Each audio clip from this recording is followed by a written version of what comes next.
Hi guys, sorry for the issues with the sound in this one. I hope you enjoy the video. Enjoy! Hi and welcome to the first episode of our podcast. This episode is on The Hunchback of Notre-Dame, a 1994 Disney film based off of the works of Victor Hugo. And so the film essentially starts with, well, it doesn't start with, but this is what we're going to start off with in terms of a law point. Frollo, who is the Minister of Justice in this time, is chasing a group of Romani people, including Quasimodo's mother, and she's running up the stairs to Notre Dame, seeking out sanctuary from the church. So the rules, we think were back then, if you ask for sanctuary, you have to be given it. They can't, the legal authorities and people chasing you cannot follow you into the religious building as long as you're in there. So she's there banging on the door for sanctuary, and obviously Frollo doesn't want that because he wants all the travelling persons essentially to be expelled from France, which actually was a law that was put in. It was an edict put in by King Louis XI, who wanted them all to be expelled from Paris. So he pushes her down the stairs essentially, and she hits her head and dies. And he's obligated by one of the priests that work at the cathedral to take in Quasimodo. So our first point is to be about whether or not that was an adoption or if it was a kidnapping, because we're thinking that it was a legal adoption.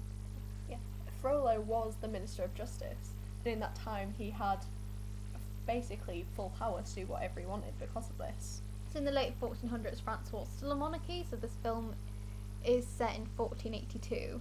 So the France had a monarchy, and then the secondary authority was the Provost of Paris, and then you have Notre Dame Cathedral and the Bishop of Paris with considerable influence, which intersects with the roles of local officials and royal officials. So we're thinking that the people that worked at the church definitely would have had a level of authority that would make this adoption a legal thing. They definitely had some legal jurisdictions, and that's thinking back then, but even with modern adoption laws, it fulfills many of the categories. Yeah. So, for example, the child's particular needs. The Quasimodo had no parents. He had no one to raise him. He was an orphan. His needs were to, have someone to raise him. So it fits that criteria.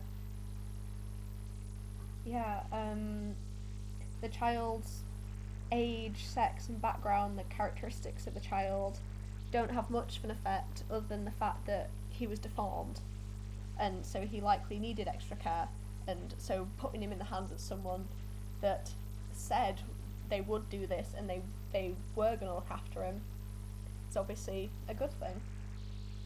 Yeah, the relationship the child had with the relatives is basically new. In the start of the film, they were trying to flee Paris, and so it's likely that the rest of the child's family either can't be contacted because of the time period, or because they are also trying to flee or in a perilous situation, or just that they're not in a situation where they could look after Quasimodo because of the risk that they're at for being prosecuted.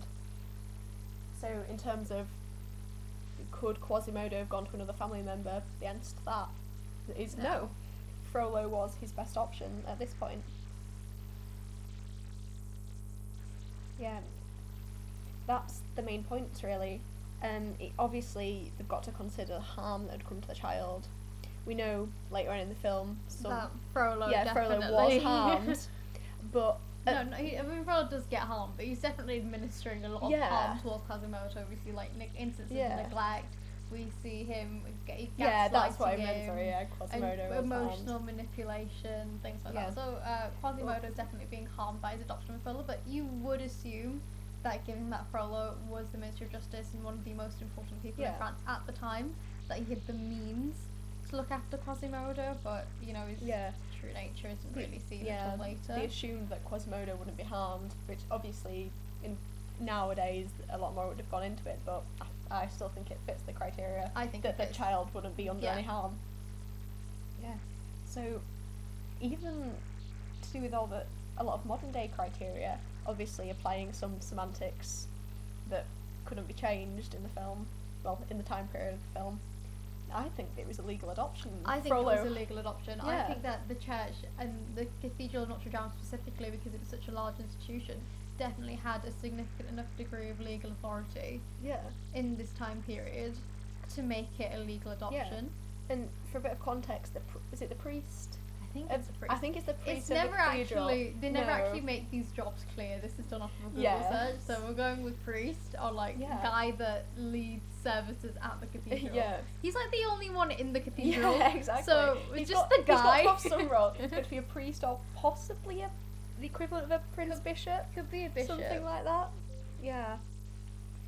Well, yeah, he told Frollo after killing Quasimodo's mother that he had to look after and raise this child. We did think about instances of like blackmail Yeah, there. was that the Theft Act 1968 sets out like 2 criteria for blackmail. It's blackmail if it's asked for on there's unreasonable grounds for making the demands, and the demands use menace to reinforce what is being asked. And we thought there's definitely some menace there Yeah. because there's the threat of hell. Yeah, It's like exactly. this guy is essentially saying to Frollo, if you don't take in this child because you've killed this woman when she's asking for sanctuary, which is something that we'll come on to next, Yeah.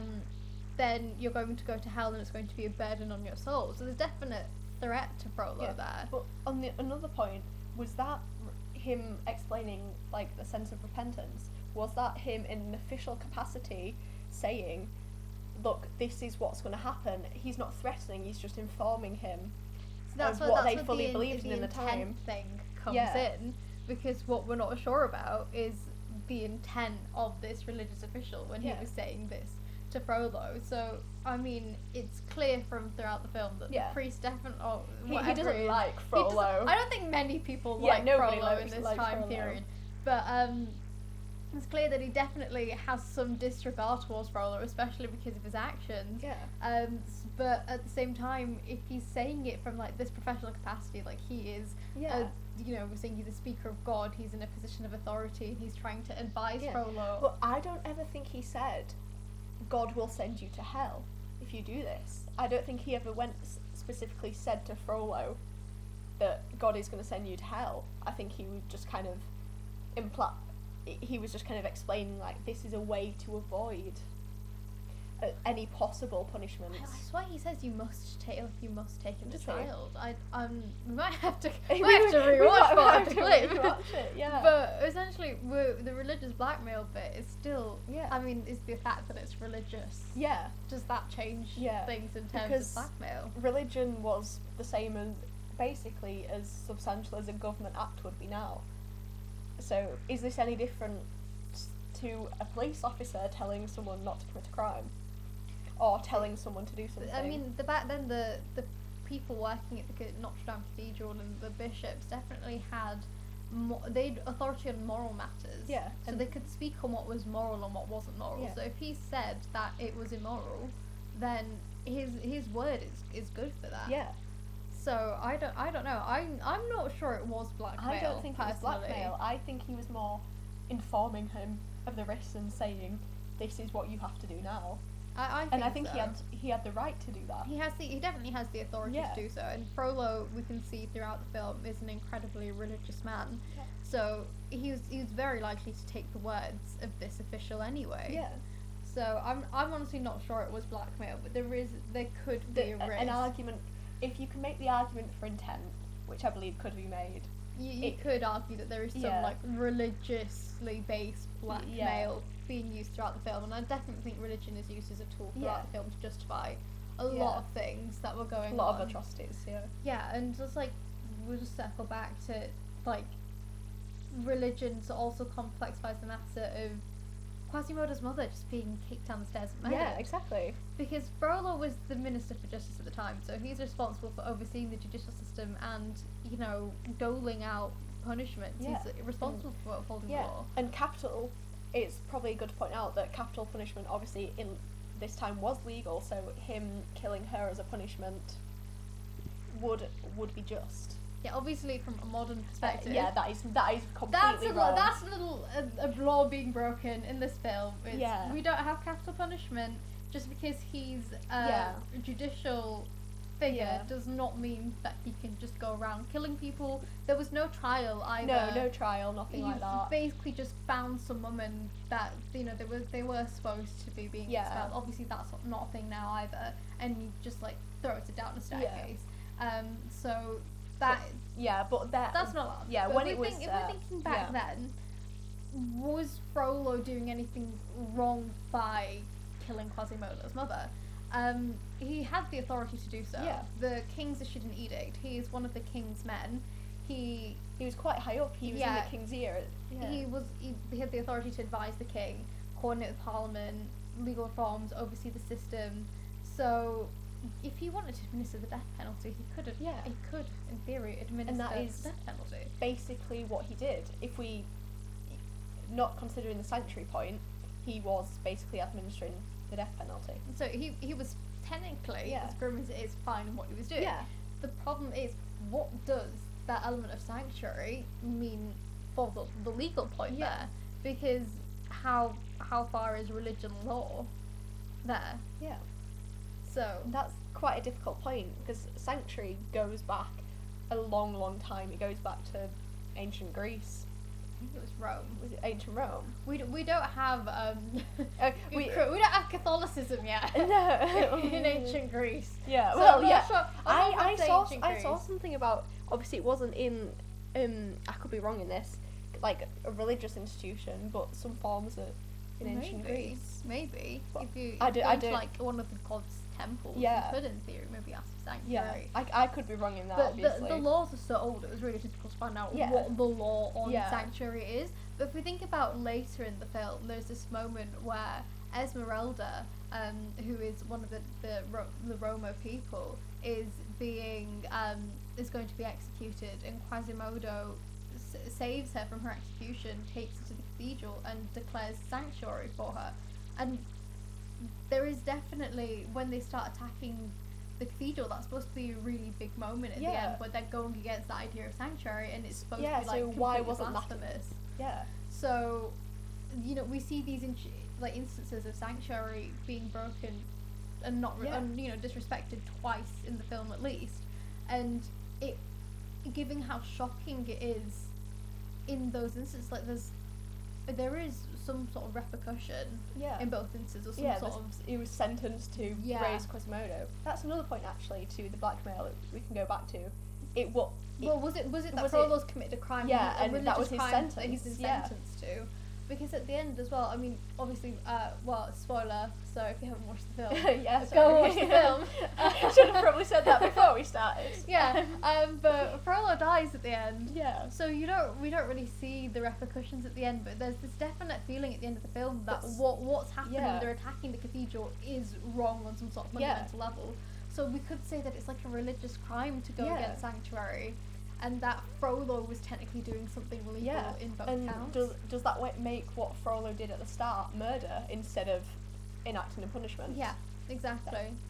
So I think maybe we could say that the jurisdiction for the crime is sort of changed. Yeah. Because Frollo isn't a religious official. No, he's a government official. Yeah, he doesn't have any power when it comes to sanctuary and running the cathedral and their laws and their morality. The religious matters. So maybe it's just that the jurisdiction changes once you reach the sort of bounds of the cathedral.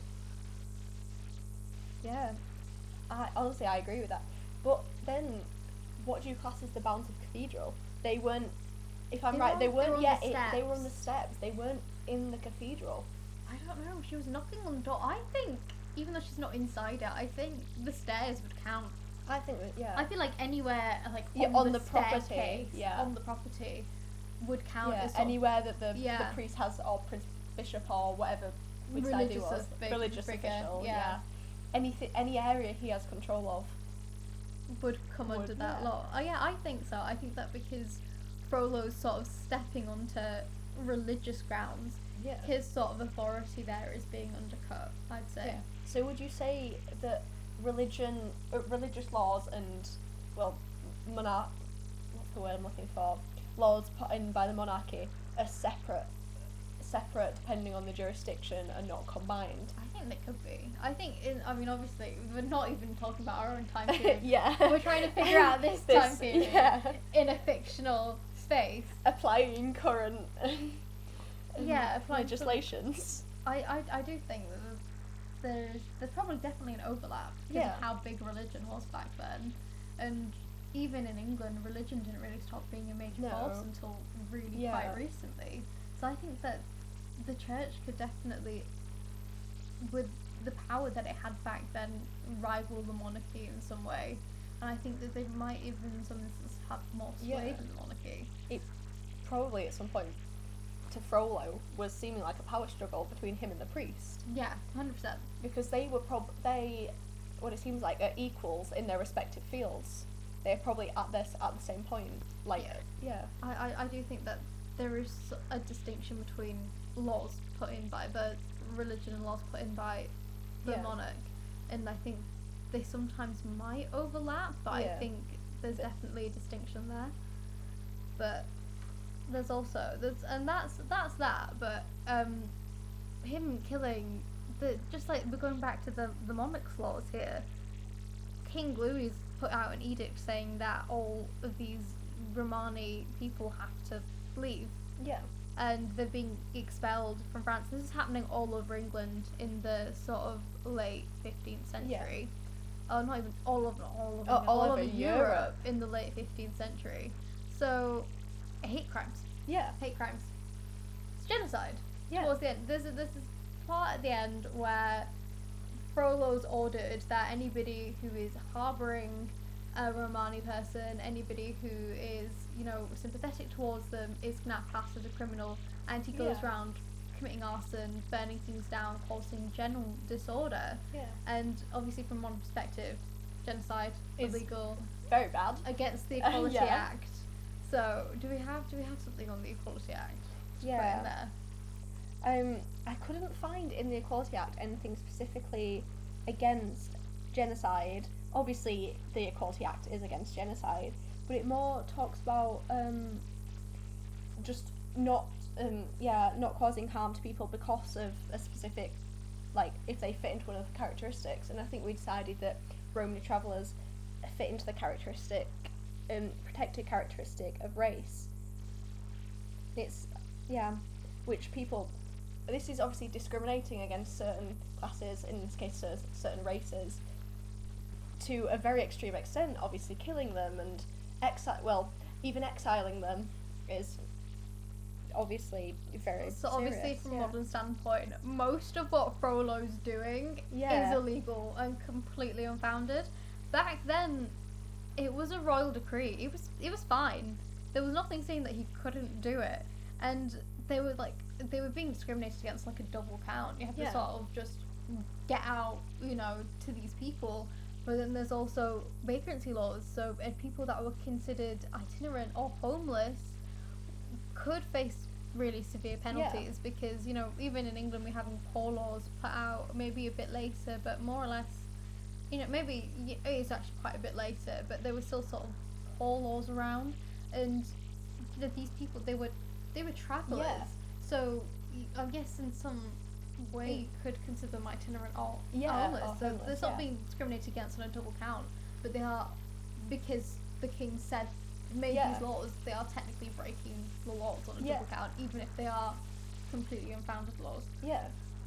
And it could be discussed as well. Obviously in the Equality Act it talks about classes, and a lot of these Romani gypsies, if they were being classified as homeless or travelling, would have probably been lumped in with lower classes and once again been discriminated against for a different reason. Yeah, it actually says in the Equality Act, if the protected characteristic is race, less favourable treatment includes segregating B from others, which he was doing when he was, I can't think what I was going to say now. He was trying to keep them away from other people. He was trying to stop them being integrated into his society. His Paris. Yeah, his Paris. Yeah. And I don't think if we're talking about things in terms of class and race. I think that there's a scene where Esmeralda disguises herself as a beggar, Yeah. but just to hide the fact that she is a Romani. Yeah. So They were probably even a lower class yeah, than the so vagrant. thinking about that, even thinking about vagrancy laws, Yeah. they clearly, you know, because she doesn't get arrested just for Yeah. begging on the streets.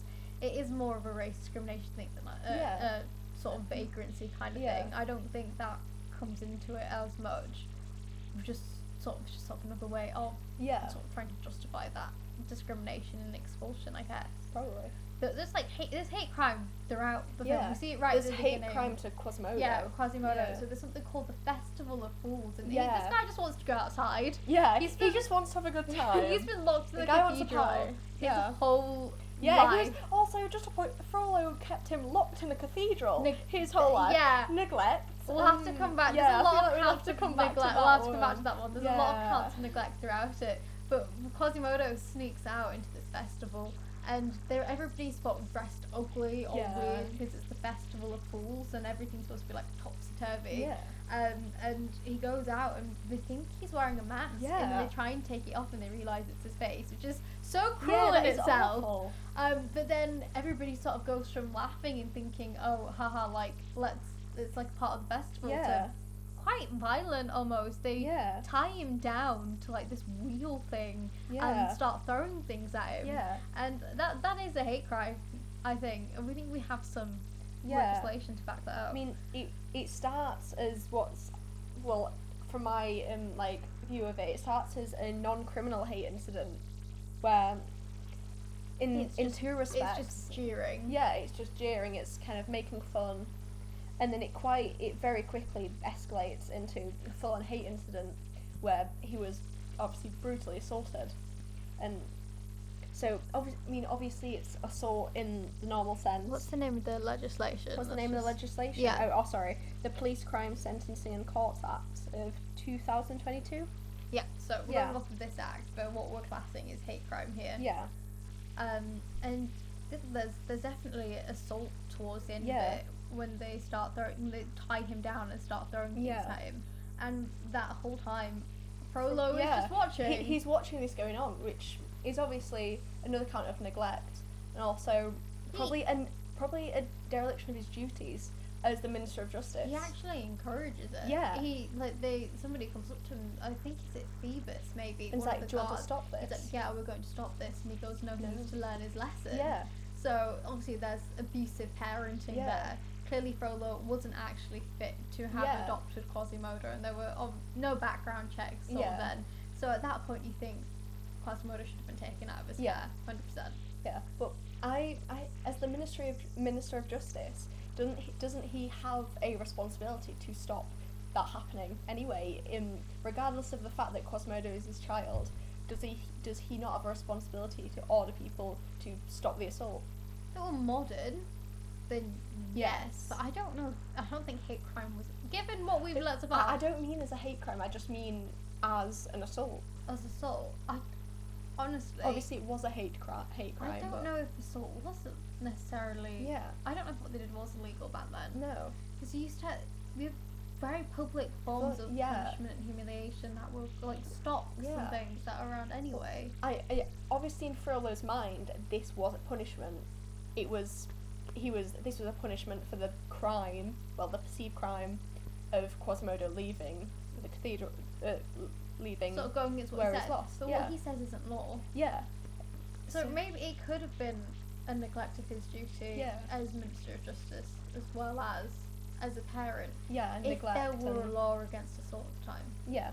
But I don't necessarily think there was. Yeah. Or at least one that would have applied to To Quasimodo. this situation. I think yeah. they were definitely very loose with which laws they decided Yeah. to apply back then, or like very specific about who actually ended up being punished Yeah, with that exactly. kind of thing. So, I don't think anybody was going to call him up on it. No, really. neither do I. I mean, no one would call Frollo up on it. In terms of Notre-Dame, he was in charge. Yeah, and not Notre-Dame, it's Paris. Well, in terms of Paris, Paris. And even France, if he's Minister of Justice, it's, Oh, yeah. it's not just Paris. It's only really King Louis that was above him. It's the whole of France. Yeah. So he's like, there was a role called Provost of Paris, which obviously is Paris specific. Yeah. But he's there is nothing said that he's Minister of Justice of just Paris. Yeah. So the You entirety of assume that, yeah, and especially being based in, with it being Paris, the capital, you can assume. Yeah. I don't know. We should probably go back to the point about Quasimodo being locked in a tower for his entire life. I feel like that might be some... There's forced labour as well. Yeah. Child labour. Child labour with, yeah, Quasimodo was forced to ring the bell. I think there's several bells yeah. in the cathedral, and he is forced to ring them. Yeah. That's his job. And you can see the strain it takes on him in terms of the muscle he's built. I don't think he was thinking of it as a workout. Well, no, neither do I. But that's just another way that it's evident that as a young child he was forced to do this thing that he probably shouldn't be doing. He had an abnormal amount of strength for a child. He's forced to do this. He's sort of freakishly strong. Yeah. I think that sort of adds to this almost pathologization of him in the film as like a monstrous character. What they're trying to portray as a monstrous character is sort of like in that Frankenstein sort of way that he's unusually strong. But also he was manipulated very so much. Yeah, as a child. he loved Frollo. He thought Frollo was doing what was best for him. He thought Frollo was his saviour, really. And Frollo was telling him not to leave, and he calls him master rather than father as well. And Quasimodo goes, we're led to believe it's a bit dubious that he almost goes mad. Yeah. Because he's talking to these gargoyles that speak back and move, and we're not sure if anybody else has actually seen these gargoyles, but he talks to them. Yeah, I think we've kind of gone off the assumption that he's imagining this, he's going so he's there's definitely evidence of psychological sort of trauma that Quasimodo's been undergoing in the care of Frollo. Yeah. He's neglected. Yes, he's fed. I mean, give Frollo that much, he goes and has a meal with him on a night. Frollo does do bare minimum to keep him alive. He keeps him alive, but that's because he thinks he's going to hell if he doesn't. I think Frollo maybe basic necessities and the basic terms of his obligation are met. But in fact that Quasimodo's place to live, he's got food. He's technically looked after to an extent, but then there's a lot of his like punishment that's definitely illegal now. Public shaming in terms of assault is definitely to that extent public shaming is definitely illegal now.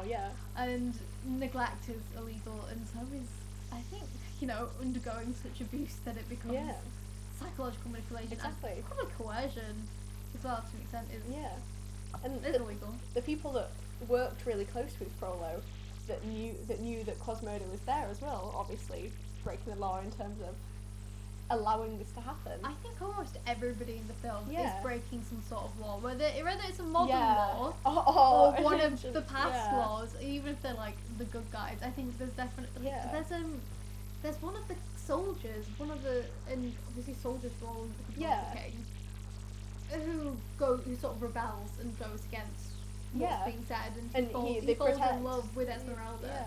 So he's even if we think him as the hero, he's in the right. He's going AWOL basically. He is going AWOL. It's desertion. To an extent, and he's going against it's treason. He's going against the crown and his obligations to the crown. A lot of other soldiers, and I suppose some of the other them at the end switch sides as well. Maybe. And start protecting the cathedral. But I think almost everybody in the film breaks at least like one law. On like some sort of fundamental obviously way. There's violent riots when the public are quite violent as well. I just think there's so many laws that are broken. I didn't realise that the first time the first time you watch it, you don't think about it that much, and then then when we decided to do this podcast and actually watch it again with this mind, with the purpose to watching it, you realise it's every 2 seconds. It's insane. Out of pocket. Film. There is so much wrong in terms of like ethics, as well, which is like a different. That's a whole different. That's a different thing. We could do a different podcast on ethics of all these storylines. But like, even ethically, there's just so much going on that is wrong in It that is film. wrong, yeah. That would never happen with a modern No. Disney film. No. I think the fact that it is like a 1990s 94, yeah. Disney film, which means it's like a bit more Yeah. sort of. It'll be interesting to see the difference when we look at a couple Some of the more more modern modern ones. Yeah. Because I don't think there'll be as many rule breaks that are like No. that. Yeah. And I think religion as well is probably going Yeah, to diminish as being. I as think being out one of the main themes. the Disney animated films, I think this one has the most religion. I think so, 100%. Yeah. I mean, it is the Hunchback of Yeah, well, Notre-Dame, yeah, but obviously, it's yeah. set in a cathedral, so yeah. Yeah. But I think that all Disney films definitely have probably more concerning Yeah. law breaks, but I think that's just because they're set in. Yeah, they're set further back. They're set further back. Like I'm thinking Pocahontas right now, in the colonialism, and there's a whole song in that film which we'll probably do an episode Yeah. of podcast at some point. As like a little like teaser. Yeah. There's like a whole song where they're just calling each other savages. Yeah. So that's the whole song sequences are like, oh my god, they're savages, barely even yeah, human. exactly. It's like the dehumanization Yeah. of these like natives is so evident throughout It's that film. awful. Yeah. So early Disney's. Yeah, it's got its It flaws. was a roller coaster. Yeah. But I think that brings us to sort of natural end I to think this it does, episode. yeah. So thank you for Yeah, tuning thank in. you so much for listening. If you're still yeah. listening, and we'll Yeah. see you in the next Yeah, one. hope to see you again. That was a half an hour. Hope to see you again.